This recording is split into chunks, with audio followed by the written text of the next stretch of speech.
আমাকে ডিভোর্স দেওয়ার 4-5 দিন পর সে বিয়ে করে ফেলে। তখনই আমার একদমই বুঝতে বাকি থাকে না যে আসলে সে আগে থেকেই কাকে বিয়ে করবে।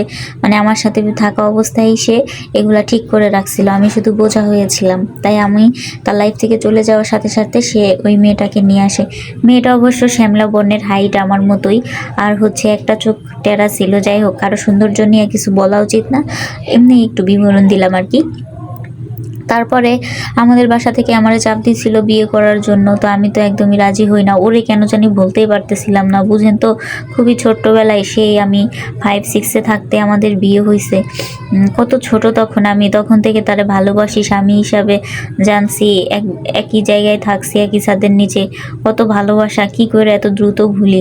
আর প্রথম স্বামীকে নাকি কখনোই ভোলা যায় না। যাই হোক, পরে আমি তো বিয়ে করবই না, বাসা থেকে জোরাজুরির পরে তো একটা সময় তার প্রতিও ঘৃণা হইলো যে যে এত ভালোবাসতো সে কিভাবে ভুইলা আছে, একটাবার একটু খোঁজও নিল না। সেই তোর প্রতি ঘৃণা থেকে আমিও বিয়ে করে ফেলি আমাদের ডিভোর্সের 2-3 বছর পরেই। তো আমাদের বিয়ের 1-2 মাস আগে আমি আবার আমার ওই খালার বাসায় গেছিলাম। তখন জানতে পারলাম ওদের নাকি এখনো বেবি হয় নাই।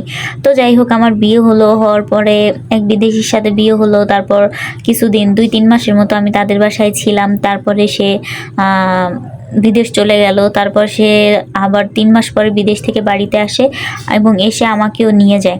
আমাকে নিয়ে যাওয়ার পরেই তো আমার আলহামদুলিল্লাহ পরে আমার একটা মেয়ের সন্তান হয়। তারপরে আবার এখন এই যে আবারও একটা ছেলে হয়েছে। এখন আমার ছেলের বয়স 2 বছর। তো এখনও নাকি তার বেবি হয় নাই। তো আল্লাহর কি খেলা যে এখন সে আমাকে বাচ্চা হয় না দেখে ডিভোর্স দিয়ে দিছিল, এখন তারই বেবি হয় না, আমার বেবি হবে না, এজন্য সে আমাকে ডিভোর্স দিছিল। কিন্তু আমি যদি কখনো জানতাম তার বেবি হবে না, কখনো সমস্যা তার, তাহলে আমি কখনোই তাকে ডিভোর্স দিতাম না। গল্পের বাকি অংশটুকু অন্য কোনো ভিডিওতে দিব।